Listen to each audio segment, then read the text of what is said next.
এই তোমরা ঈমানদার সমাজ, তোমরা আল্লাহকে ভয় করো। ইয়া আইয়ুহাল্লাযীনা আমানুত্তাকুল্লাহ ওয়া কুলু কাওলান সাদীদা। আর যা বলবা সোজা কথা বলবা। কি কথা বলবে? সঠিক এবং সোজা কথা বলবে। তাহলে ইউসলিহ লাকুম আ'মালাকুম, আল্লাহ তোমাদের আমলগুলি সংশোধন করে দিবেন। ওয়া ইয়াগফির লাকুম যুনুবাকুম, তোমাদের গুনাহগুলি আল্লাহ মাফ করে দিবেন। আজকালকার সমাজে আমাদের অবস্থা হচ্ছে আমরা সোজা কথা কম বলি, বাঁকা কথা বেশি বলি। সোজা কথা বলতে গেলে কি বলতে হবে? সেটা হলো কোরআনের কথা বলতে হবে। সোজা কথা কোনটা? কোরআনের কথা। কোরআনের কথা কার কথা? আল্লাহ তাআলার কথা। সুতরাং এই কোরআন দিয়ে কথা বললে সোজা কথা হবে, কোরআনের সঙ্গে সাংঘর্ষিক কথা হলে বাঁকা কথা হবে। কি কথা হবে? বাঁকা কথা। বাঁকা পথ এটা শয়তানের পথ। বাঁকা কথা শয়তানের কথা, আর সোজা কথা আল্লাহ তাআলার কথা। সুতরাং এই কথা আমাদেরকে, এটা আল্লাহর কালাম। এটা কি? কার কালাম? আল্লাহ তাআলার কালাম। এই কালাম নাজিল করেছেন। আমরা এই কালামের প্রতি আমাদের দায়িত্ব 6টি দায়িত্ব। কয়টি দায়িত্ব? 6টি। এটা মনে রাখতে হবে। 6টির একটিও বাদ দেয়া যাবে না। 6টি কি কি? 1 নম্বরে এই কালাম পড়তে জানতে হবে। কি করতে জানতে হবে? পড়তে জানতে হবে। এটা ফরজ। আল্লাহ বলছেন ইকরা, পড়ো। এটা অর্ডার না, তার মানে কি? পড়ো। পড়াটা ফরজ। যারা কোরআন পড়তে পারেন না তারা ফরজ আদায় করেন নাই, সোজা কথা বলার ফরজ আদায় করেন নাই। অতএব তারা এখনই শুরু করবেন, এখনই সময়। বুড়ো হইলেও কোনো কথা নেই। আর বুড়ো মানুষ যখন কোরআন পড়ে, আগে পড়ে নাই, তখন উচ্চারণ সুন্দর করতে পারে না। নবী সাল্লাল্লাহু আলাইহি ওয়াসাল্লাম বলেন ইয়াতা তা তা, তা তা করে। কি করে? ইয়াতা তা তা, কোরআনের পড়তে গিয়ে তা তা করে। সেই জন্য এরকম ব্যক্তি যদি কোরআন শুদ্ধ করার চেষ্টা করে, লাহু আজরান, তার সওয়াব বিনিময় কত? দ্বিগুণ। কত? ডবল তার সওয়াব। সুতরাং কোরআন পড়তে জানতে হবে, নতুবা কিয়ামতের দিন জিজ্ঞেস করা হবে তুমি কোরআনকে ছেড়ে দিয়েছ। সুতরাং যারা বুড়ো হয়েছেন, অল্প বয়স আছেন, মধ্য বয়সের আছেন, সবাই কোরআন পড়বেন। প্রত্যেক মুমিনকে, প্রত্যেক মুসলমানকে কোরআন পড়া জানতে হবে। এটা হলো 1 নম্বর। এটা কয় নম্বর? ইকরা। 2 নম্বরে কি? উতলু। উতলু মানে তেলাওয়াত করো। তো পড়ার তেলাওয়াতের মধ্যে তফাৎটা কি? আপনারা গরু পালেন, গরু সারাদিন পড়ে মানে কি? খায় সারাদিন। আর রাতে কি করে? তেলাওয়াত করে। তেলাওয়াত কেমনে করে? যা খেয়েছে ওইটা বের করে, ওইটাকে রিপিট করে, এরপরে নিজের রক্ত মাংসের সঙ্গে মিশিয়ে নেয়। যারা কাঁদেন না সেটা বা পিছনের দরজা দিয়ে চলে যায়। তো এই তেলাওয়াত বোঝানোর জন্য গরু দিয়া বললাম যে গরু দিনের বেলায় পড়ে মানে খায়, রাতের বেলা কি করে? তেলাওয়াত করে। রাতের বেলা এটাকে রক্ত মাংসের সঙ্গে মিশায়। অনুরূপভাবে যা পড়বেন শিক্ষকের কাছে, যদ্দূর পড়লেন এটাকে রিপিট করবেন, বারবার ঘুরে ঘুরে পড়বেন। পড়লে আপনার মন মগজে স্থান করে নিবে কোরআন। তখন কোরআনই মন মগজ তৈরি হবে। আপনার ব্যক্তির সত্তা কোরআনের দ্বারা তৈরি হবে। আপনি কোরআনিক সত্তা হয়ে গেলেন। আলহামদুলিল্লাহ। এটা গেল 2 নম্বর। 3 নম্বরে কি? 3 নম্বরে বলা হয়েছে যে তারা যা পড়বে পড়াটা তেলাওয়াত করবে, তেলাওয়াত করা বিষয়টাকে তারা কি করবে? স্টাডি করবে। স্টাডি ইংরেজি বলে স্টাডি, বাংলায় কি বলে? অধ্যয়ন করে। অধ্যয়ন মানে কি? তারা এটা পড়ে এবং অর্থ সহ পড়ে। কি সহ পড়ে? অর্থ সহ পড়ে। আল্লাহ পাক বলেন ওয়ালাকিন কুনু রাব্বানিন বিমা কুনতুম তুআল্লিমুনাল কিতাবা ওয়া বিমা কুনতুম তাদরুসুন। তোমরা রব্বানি হও, আল্লাহওয়ালা হও। কেমনে আল্লাহওয়ালা হয়? বিমা কুনতুম তুআল্লিমুনাল কিতাব, তোমরা কোরআন কিতাব শিক্ষা দাও। অবিমা কুনতুম তাদরুসুন, তোমরা নিজেরা দেরাসা করো। আরবিতে বলে দেরাসা। দেরাসাকে এটা ইংরেজিতে বলে স্টাডি, আর বাংলায় বলে অধ্যয়ন। সুতরাং কোরআনকে কি করতে হবে? পড়তে হবে। 2 নম্বরে তেলাওয়াত করতে হবে। 3 নম্বরে অর্থ সহ পড়তে হবে। কি সহ পড়তে হবে? দেরাসা করতে হবে, অর্থ সহ পড়তে হবে। কটা গেল? 3টা। 4 নম্বরে কি? কোরআন নিয়ে গবেষণা করতে হবে। গবেষণা কোরআনের মধ্যে মাথা ঘামাতে হবে। কোরআন নিয়ে ব্যাপক আলোচনা, কোরআন চর্চা করতে হবে। মানুষের সমস্যাগুলোর সমাধান কিসের মধ্যে তালাশ করতে হবে? এটা ব্যক্তি, পরিবার, সমাজ ও রাষ্ট্র, যে কোনো বিষয় হোক না কেন তার সমাধান কোরআনে তালাশ করতে হবে। আল্লাহ তাআলা বলছেন তিবিয়ানাল লিকুল্লি শাই, প্রত্যেক জিনিসের বিবরণ কোরআনে সন্নিবেশিত করা হয়েছে। প্রত্যেক জিনিসের বিবরণ, যা মানুষের প্রয়োজনীয় সব কথা কোরআনে উল্লেখ করা হয়েছে। এরপরে আরেক জায়গায় বলেন যে মা ফাররাতনা ফিল কিতাবি মিন শাই, আমি এই কিতাবের মধ্যে কোনো জিনিস বাকি রাখি নাই। মানুষের ব্যক্তি, পরিবার, সমাজ, রাষ্ট্র, অর্থনীতি, শিক্ষা ব্যবস্থা, কালচার, যা কিছু বলেন সব কিছু সম্পর্কে হিদায়াত এবং নির্দেশনা কোরআনী কারিমে উল্লেখ আছে। কথা কি বুঝে আসছে? তাহলে এটা কি করতে হবে? কোরআন নিয়ে গবেষণা করতে হবে। তাহলে কয়টা গেল? গবেষণা সহ কয়টা হলো? 4টা হলো। আমি কয়টা বলছিলাম? 6টা। এই 4টা কোরআনের হক। আর 5টা কি?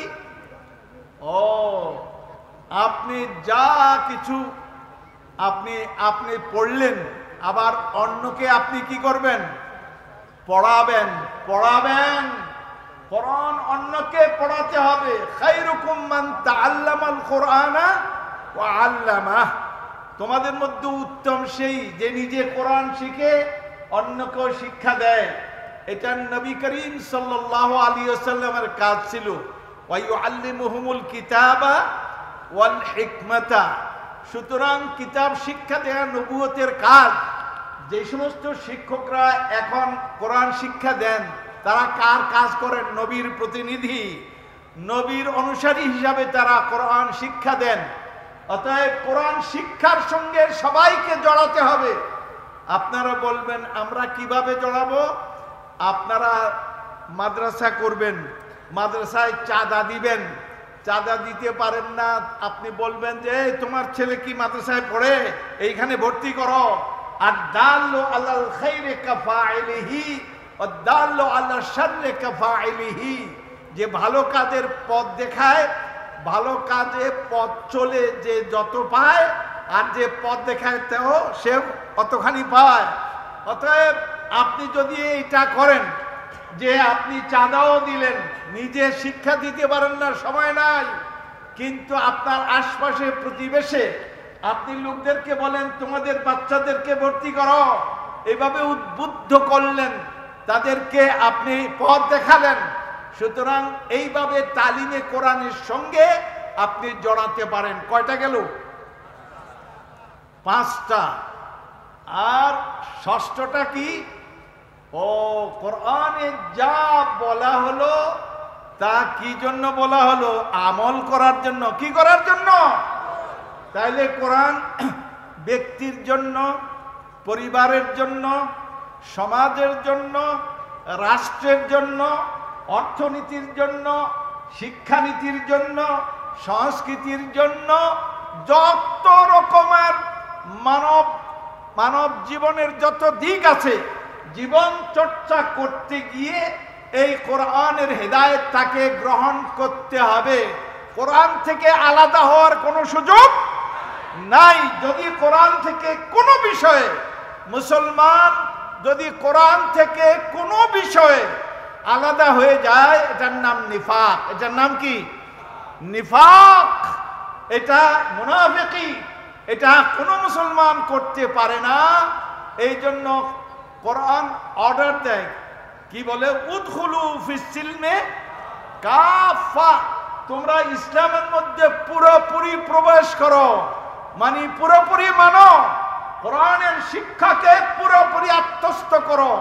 আর কোরআনের শিক্ষার ব্যাখ্যাই হলো হাদিস। ব্যাখ্যা হলো কি? হাদিস। তো সুতরাং কোরআনও মানতে হবে, হাদিসও মানতে হবে, এবং এটার উপরে আমল করতে হবে। আমরা যারা পারিবারিক জীবনে আছি, আমরা পরিবারে কোরআনকে মানব। যারা সামাজিক চেয়ারম্যান আছেন, যারা মেম্বার আছেন, সামাজিক নেতৃত্ব দেন, তারা সামাজিক জীবনে কোরআনের আদেশ নিষেধ কি এগুলি জেনে নিয়ে তারা কি করবেন?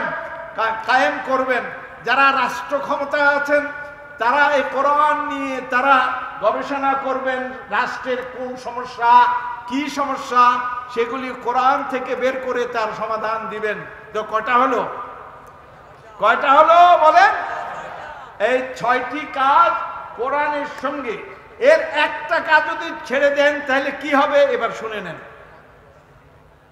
আকালার রাসূল ইয়া রাব্ব ইন্না কওমি ইত্তাখাযু হাযাল কুরআনা মাহজুরা। কিয়ামতের দিন নবী করিম সাল্লাল্লাহু আলাইহি ওয়াসাল্লাম আমাদের জন্য কি করবেন? কি করবেন বলেন? সুপারিশ করবেন। কিন্তু যেই অ্যাডভোকেট কারোর পক্ষে সুপারিশ করে কোর্টে, তিনি যে আরেকজনের বিপক্ষে করতেছেন, এটা কি জানা আছে? তাহলে নবী করিম সাল্লাল্লাহু আলাইহি ওয়াসাল্লাম যিনি পক্ষে যদি আসেন, সুপারিশ করেন, কিন্তু আবার কিছু মানুষের বিপক্ষ তিনি কথা বলবেন, তারা কারা? এবার কোরআন থেকে শুনুন। আকালার রাসূল ইয়া রাব। কিয়ামতের দিন রাসূল বলবেন, আল্লাহকে বলবেন, ইয়া রাব, হে আমার রব, ইন্না কওমি, আমার এই কওম, আমার এই উম্মত, এই উম্মত গোটা মানব জাতি নবী সাল্লাল্লাহু আলাইহি ওয়াসাল্লামের উম্মত। যারা মানে তারা নীতিগত মানলো, আর যারা মানে না তারাও নীতিগতভাবে নবী সাল্লাল্লাহু আলাইহি ওয়াসাল্লামের উম্মত মানে না, এরা বিদ্রোহী। তাহলে নবী সাল্লাল্লাহু আলাইহি ওয়াসাল্লাম বলবেন, কি বলবেন? ইয়া রব, হে আমার রব, ইত্তাখাযু হাযাল কুরআনা মাহজুরা, আমার এই কওম কোরআনকে পরিত্যক্ত করে রেখে দিয়েছিল। কি করে ছেড়ে দিয়েছিল? আজকে দেখেন কোরআন কার বাড়িতে নাই? লিডার, নেতা, আমরা কর্মী, যারা প্রত্যেকের বাড়িতে কোরআন আছে, কিন্তু অনেকে কোরআন পড়তেও জানে না। বাড়িতে কোরআন আছে, কোরআনের জুজদান বন্দি করে দিয়ে এর তাকের মধ্যে রেখে দেয়, সুগন্ধি লাগিয়ে রাখে, নিজেও পড়তে পারে না, পড়ায় না, বউ পারে না, সন্তানও পারে না। কিন্তু রাখছে কেন? 1 নম্বরে বরকত, 2 নম্বরে মরলে পড়ে কোরআন কাজে আসবে। কারণ মৌলবীরা আসবে, তারা গরুর কলিজা রান্না করবে, বিরিয়ানি করবে, তারা খাবে আর কোরআন পড়বে। কোরআন পড়ে কি করবে? করবে যে এই লোককে আল্লাহ জান্নাতে যেন পাঠিয়ে দেয়, সেই ব্যবস্থা তারা করবে। এই জন্য কোরআন বাড়িতে আসে। কিন্তু এই যে তারা বুদ্ধিটা করছে, কিন্তু কোরআন কি কয়? কোরআন বলে যে এরা তো কোরআন ছেড়েই দিয়েছে। যারা কোরআন ছেড়ে দিয়েছে এই যদি আমরা মৌলবীরা আমরা পড়ি তাদের পক্ষে, তাহলে উল্টা কি হবে? উল্টা তাসির হবে যে তারা নিজেরা কোরআন পড়ে নাই, বুঝে নাই, পরিবারে কোরআন পড়ে নাই। এদের চাইতে এতিম মিসকিন কোনো পরিবার হয় না। যেই পরিবারে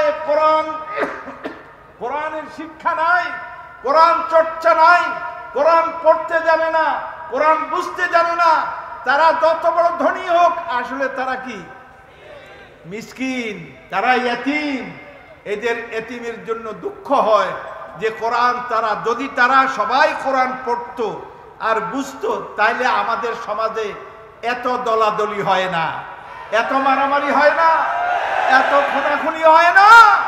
এই কোরআনটা হবে কিসের সমাজ? শান্তির সমাজ, কল্যাণের সমাজ, ঐক্য সৌভ্রাতৃত্বের সমাজ। কারণ কোরআন বলছে ওয়ালাকিন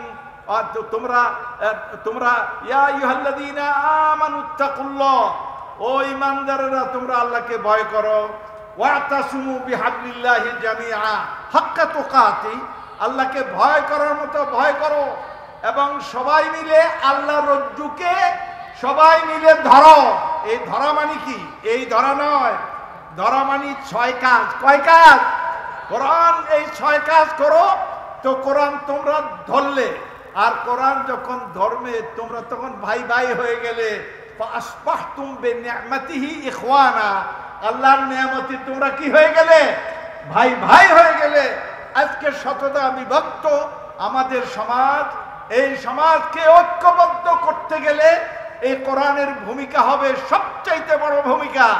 যদি কোরআনকে আমরা ধরি, না হলে কিয়ামতের দিন নবী সাল্লাল্লাহু আলাইহি ওয়াসাল্লামের সুপারিশ পাওয়া তো দূরের কথা, বরং উল্টা কেইসের আওতায় আসবো। আল্লামা ইবনুল কাইয়্যিম তিনি বলেন, যারা কোরআনের সঙ্গে এই 6 দফার সঙ্গে জড়িত হয় না, নবী করিম সাল্লাল্লাহু আলাইহি ওয়াসাল্লামের কেইসের আওতায় তারাও আসবে। আর নবী সাল্লাল্লাহু আলাইহি ওয়াসাল্লাম কেইস করলে উপায়টা কি? যার সুপারিশ ছাড়া যেতে পারছেন না, তিনি আবার আপনার বিপরীতে কথা বলছেন, তো অবস্থাটা কি হবে? অতএব সময় থাকতে এখনই কোরআনে হাত দেন, কোরআনমুখী হন। এটা আলহামদুলিল্লাহ, এটা একটা সুন্দর সিস্টেম। আজকে যে সিস্টেমে আপনারা কোরআনের তাফসীর জনগণের সামনে পেশ করেন, কিন্তু বস্তুনিষ্ঠভাবে এই কাজগুলো আমি 6টি দফা আপনাদের সামনে দিলাম, এর কোনো দফা আপনি বাদ দিবেন না। আপনারা এই 6 দফা যেমনি পারেন এর সঙ্গে জড়াবেন, তাইলে ইনশাআল্লাহ কিয়ামতের দিন জান্নাতমুখী হবেন। নবী করিম সাল্লাল্লাহু আলাইহি ওয়াসাল্লাম তিনি সুপারিশ করবেন। আর তা না হলে খবর আছে, খবর আছে, ভালো খবরই আছে। এই খবর আজকে আবার বলবো না, সেই খবর বলবো। আবার দাওয়াত দিলে আবার আসলে সেই খবরটা বলবো। আপনারা বলবেন, হুজুর ওই যে খবরের কথা কইছিলেন সেই খবরটা কই? তখন এই খবর বলবো। অতএব কোরআন, আজকে কোরআনের যে তাফসীর হচ্ছে, এই তাফসীরের মূল কথা আমি আজকে বলে দিয়ে গেলাম। এই 6 দফা সবাই চেষ্টা করবেন এই কোরআনের সঙ্গে জড়াতে, আল্লাহর কালামের সঙ্গে জড়াতে। সমস্যার সমাধান হয় না কেন? নবী করিম সাল্লাল্লাহু আলাইহি ওয়াসাল্লাম তিনি যখন হিলফুল ফুজুল আন্দোলন করেছিলেন, আন্দোলনকারীদের তিনি কনিষ্ঠ ছিলেন, সবার চাইতে বয়স কম ছিল তার বয়স সম্ভবত 16-17 বছর ছিল। হিলফুল ফুজুল আন্দোলন কি কি আন্দোলনের ঘোষণা?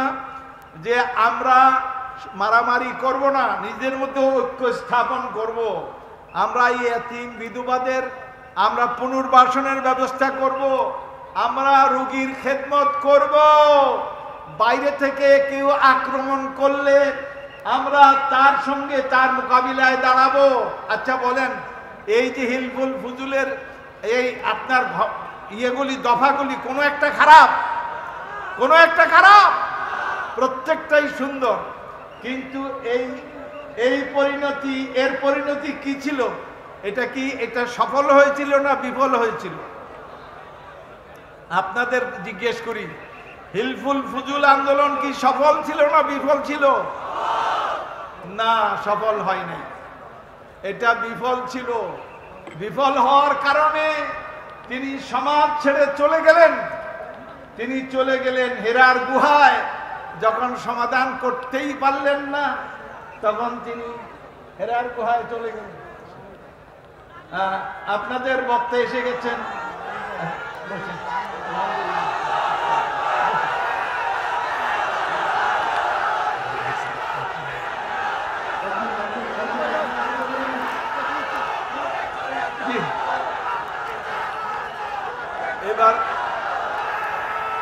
এবার আমার কথা শেষ করি কিভাবে, যে এই আন্দোলন করলেন, নিষ্ঠাও ছিল এবং আন্দোলনগুলি খুব সুন্দর।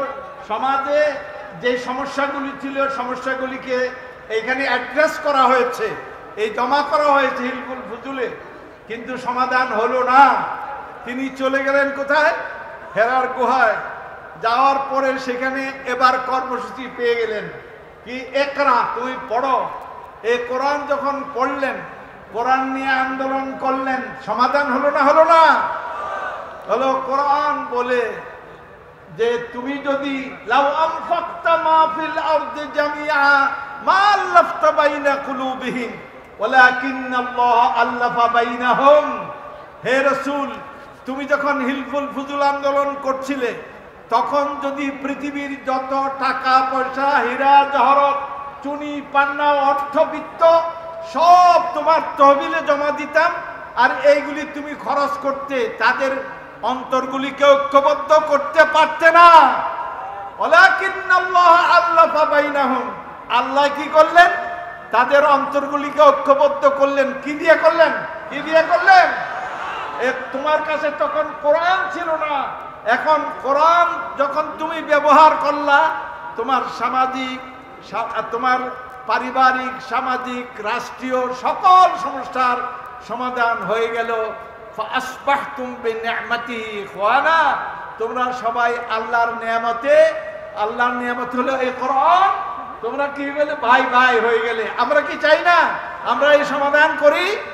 তাহলে আসুন আমরা কোরআন পড়ি, কোরআনে হাত দেই, কোরআন বুঝি, কোরআন নিয়ে গবেষণা করি, কোরআনের উপরে আমল করি, কোরআনের শিক্ষা আমরা আম করি, তাহলে পরে আমাদের সমস্যার সমাধান হবে।